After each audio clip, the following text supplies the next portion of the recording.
Voorsitter, om graad 4 te oorleef, moet jou oog so ingestel, soos 'n trofeejagter wees.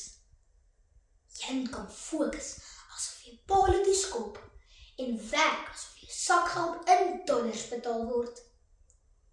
Daar is meer sout in ons dag as in my ma se kos.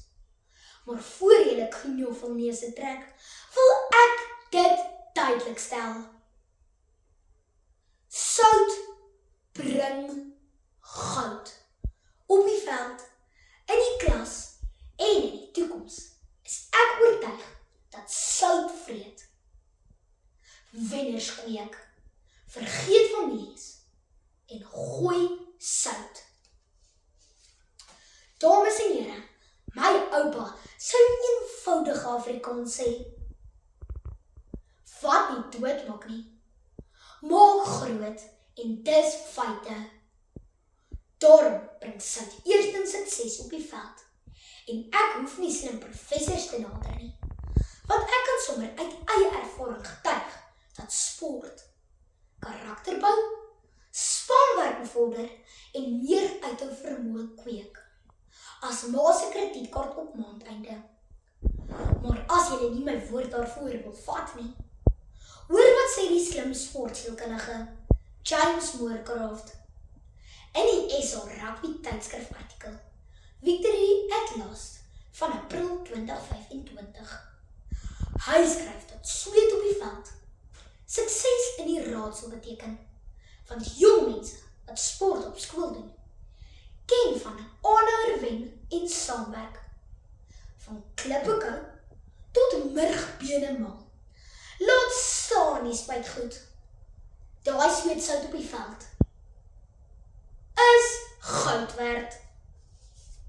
Volgende is sukses gevaarborg wanneer ons sout in die klaskamer sluk. Dis maande se pyn en lyding in die naam van 'n enkele papier wat die verskil tussen 'n paplepel en 'n beloning uitspel. Maar om daai sakke sout te sluk, maak 'n verskil. En ek praat nie van spogblaaie op Facebook of balkies nie, op immergroen ouerskap. In co.za skryf leerterapeut Annel Lima in die artikel. Dis meer as net presteer. Gepubliseer op Februarie 2025 dat akademiese uitblinkers tot 30% meer na skool verdien. Ons skoolhoof, meneer Thuis, draai nie doekies om as dit by akademie kom nie. Met jare se ervaring weet hy, sukses in die klas is sukses vir die lewe. Ek lyk die akademiese soutblok, soos 'n veilingspos, maar môre slaan ek goud my ou.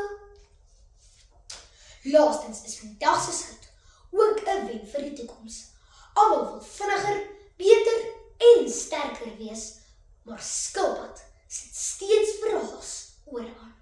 Want ervaring klop spoed. Ek glo in die woorde van 'n leierskapkenner, Aubrey Marcus uit Pa se boek Over the Day van 2023 raak gelees het. Oornag sukses kan ook oornag verdwyn. Mense, hy gooi heilige sout, want ervaring is die een ding wat niemand van jou kan wegvat nie. Daarmee is jy so gereed vir die toekoms, soos 'n souttert vir die kerkbeswaar. Dames en here, selfs al het ek die oog van die agter en kalmte van Pollard wat pale toe mik, weet ek dat niemand daarvan hou om te hoor dat hulle kos meer sout kort nie. Maar my argumente bewys dat die sakke sout noodsaaklik is vir sukses. Op die veld, in die klas en in die toekoms is sout hare